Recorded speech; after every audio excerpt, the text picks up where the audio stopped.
Über Millionen Jahre hinweg durch die Verwitterung von Gestein und dem Aufbau organischen Materials entstehen sie.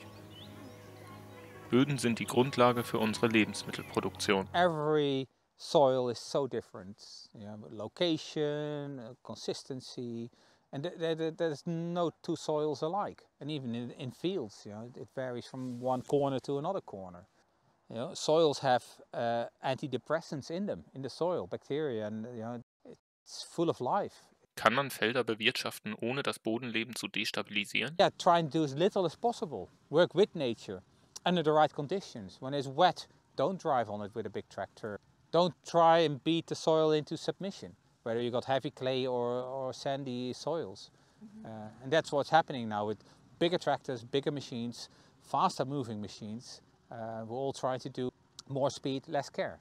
Doch trotz vorsichtiger Bodenbearbeitung werden hier auch Maschinen genutzt. So that is a really good machine. It's not as harsh or as violent. I'd rather not use it and do everything by hand, but I can't. As you can see, it goes like that. That's why I cut parsnips that are that long. Statt mechanisch wird momentan vorherrschend chemisch für hohe Erträge gesorgt. Aber wie lange geht das noch? The fertility comes from the short-term chemical additive fertilizers, not because of any long-term organic matter or long-term investment in the soil. Können stickstoffbindende Leguminosen eine Alternative zu Mineraldünger sein? Müssen wir auf Ertrag verzichten, um sie in die Fruchtfolge einzubauen? So instead of having 3 years of clover, I just put clover underneath. And other people I know have been talking about living mulches, they'll call them different things, and people have played around with clover underneath. But it works. If you just have red clover, the benefit is something like there. If you have a mix of 5, it multiplies. The more diverse your mix is, the more you put in. If you do it right and manage the clover, because the clover can be aggressive, but you can plant directly into the clover, no tillage. You can broadcast if you want, but you can direct drill, depending on the equipment you have, into the ground. And you have the clover underneath, and you can do that every year. You have massive biodiversity because you've got all the flowers and you don't get weeds, you don't get arable weeds because you're not disturbing the soil. So you just have clover. And I actually add weeds, rare weeds, to my crop because I want weeds, because I want to feed the bees and the bugs. So every year I can plant in the same field. I've got nitrogen falling from the sky. I've got clover making lots of nitrogen, and I chop the straw. It's this tall, so I harvest here and I take the grain off, and then all that straw is chopped, and then you can broadcast the seed or direct drill into that stubble, we call it, the tall rubbish, and then mow it, cut it. And it's like a duvet of beautiful organic matter that slowly decays, and the wheat grows through it. Eine weitere Düngemöglichkeit ist die Verwendung von Holzhackschnitzeln. Before I was a really mixed farm, 2,000 acres I think it was, so we had cows, beef, sheep, everything. And it was much easier to get fertility from those animals. And there is another farm in England here that has a vegan certification, so there's no animal inputs. And I think I'm going to be the second one in England. So how I create my fertility is with wood chip. Ta-da! Science says, oh no, you can't use wood chip because the carbon nitrogen is completely out of sync. It should be whatever ratio it is, and that doesn't come even near it. But you can see the plants, they are producing.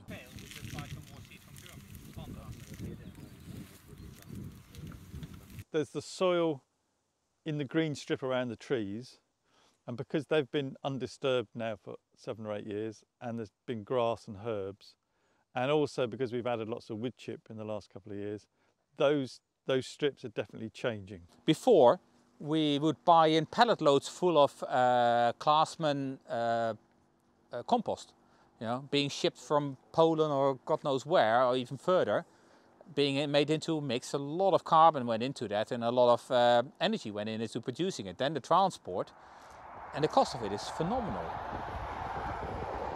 Was passiert im Boden, wenn man pflügt? movement of soil, all the top inch, 2 inches, that's where all your soil life is. And the soil is a very delicate balance between bacteria and fungi, and it's very complex as well. And if you plow or you do very inverting cultivations, you turn it upside down and bacteria bounce back quite quickly. Fungi take about a year, and then you do it again. It's just, so there's always an imbalance. So if you can not disturb the soil, or as little as possible, you have a much better chance of having a very healthy soil. If you have a good fungal system in your soil, the root surface area of a plant increases by 700%. So you can imagine how vital a good fungal system is. If your whole crop fails, you've got a structural problem in your soil.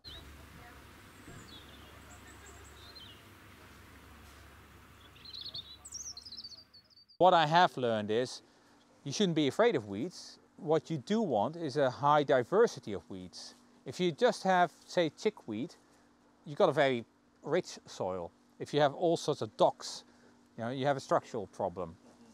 So weeds are indicators of your soil health as well. Having a big diversity of different weeds tells you you've got a well-balanced soil. Wieso wird Unkraut heute nicht mehr als Indikator geschätzt? Ab wann wurde versucht, den Nährstoffentzug gezielt auszugleichen? They didn't rotate with legumes in the medieval period. By about 1740 in the UK, they start rotating with clover. And they did that for about 100 years. And then they said, oh, now we have chemicals, fertilizer, you don't need to rotate anymore. You can just use fertilizer. We don't need to rotate. And what happens? The soil dies. The soil's dead, of course. And no organic matter.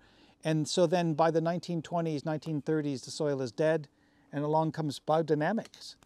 And, the beginnings of organics, whether you believe in the rest of the biodynamic or not. But that's the beginnings of organic, isn't it? And then the UK picks up from Germany organics, and in the UK the Soil Association starts in the 1940s, and now we have organic farming with its very strict rules about rotation.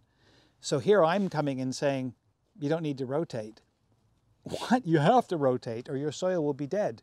I said, no, I'm trying to actually be more natural than organic. There isn't only one Bible, one set of rules. I think you've always got to challenge the system a bit.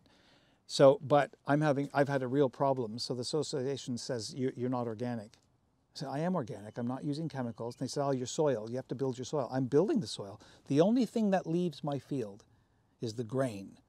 Everything else is chopped. So I'm sequestering carbon. It's all staying in the field. It's all being eaten by the worms. It's being drawn down into the soil. The clover's adding lots of good nutrients to the soil. I'm building the soil and I'm increasing biodiversity. I don't plow my fertility building ley into the soil. I'm not disturbing the soil. I'm inoculating my seeds with mycorrhizal powders. I'm actually really making a healthy soil. So don't tell me I'm not organic. But I'm not legally organic in the sense that I'm not rotating. Every other box, they go tick, tick, tick. No rotation. Sorry, no organic. Ob bio oder konventionell, Wasser brauchen alle Anbauformen. Zukünftig, mit dem Klimawandel, wird dies jedoch zum limitierenden Faktor für die Landwirtschaft. Durch Winderosion verlieren wir wertvolle Feinbodenbestandteile, die viel Wasser speichern können. Bäume bilden eine natürliche Barriere, die dies verhindert. Auch der Oberflächenabfluss bei Starkregen wird durch Bäume minimiert und trägt so zum Erhalt des Bodens, der Nährstoffe und des Wassers auf der Fläche bei. An heißen Sommertagen kann der Schatten der Bäume die Ackerfrüchte vor Trockenstress schützen. Since I make my beds quite early in the season, all the rain that does fall, that water will be captured in the bed, and I don't cultivate after that anymore, or try not to, especially not very aggressive cultivation, so you lose a lot of moisture. So if I start making my beds under the right conditions in, say, beginning of March, and I've only planted in April, May, that soil will not have been disturbed. And if you scratch the surface, even though it looks dry, there is moisture there. And what I have found as well, I have to start drilling deeper just to get to that moisture. With certain seeds that can be quite tricky because they don't have the vigor to come up. But yeah, certain seeds you get away with just going that little bit deeper. We have learned, and we now do religiously, is when we plant, loads and loads of wood chip around the base. Basically stops the soil drying out, stops it cracking. Because this is clay soil, it cracks. Die Erfahrungen der verschiedenen Höfe haben uns inspiriert, den Status quo der Landwirtschaft seit der Einführung des Mineraldüngers zu hinterfragen. Absolute Regeln lassen sich, aufgrund der vielen verschiedenen Faktoren eines jeden Hofes mit unterschiedlichen Größen, Böden und Subventionen, trotzdem nur schwer ableiten. Festhalten kann man jedoch, dass es in unserem eigenen Interesse liegt, die Bewirtschaftung der Böden als Ganzes zu verstehen und so viel wie möglich den natürlichen Prozessen zu überlassen. Vor allem eine stabile Balance von Bakterien und Pilzen in der Erde ist langfristig vielversprechend und leistungsfähig. Gleichzeitig sind Klee als Stickstoffdüngung und lokale Holzhackschnitzel als Humus eine vielversprechende Alternative zu tierischen oder synthetischen Düngemitteln. Klee hat nicht nur als Zwischenfrucht Vorteile, auch als kontinuierliche Unterfrucht kann es jedes Jahr Stickstoff fixieren und somit eine durchgängige Ernte von Getreide ermöglichen. Hierbei kann auf das Pflügen verzichtet werden. Trotz des sehr weiten Verhältnisses von Kohlenstoff und Stickstoff ermöglichen zersetzte Holzhackschnitzel bei richtiger Dosierung eine Bewirtschaftung ohne Tiere und ersparen Düngertransporte. Vielfalt bringt Resilienz und somit robustere Felder, die dem voranschreitenden Klimawandel besser gewappnet sind. Unkräuter können helfen, den Boden dauerhaft zu bedecken, um ihn so vor dem Austrocknen zu schützen. Gleichzeitig können strukturelle Bodenprobleme mit Indikatorpflanzen erkannt und folglich gelöst werden. It's going to take much longer for the soil in the rows where the arable crops are grown to have a benefit from the trees. All this is just too young. We want it all to happen tomorrow.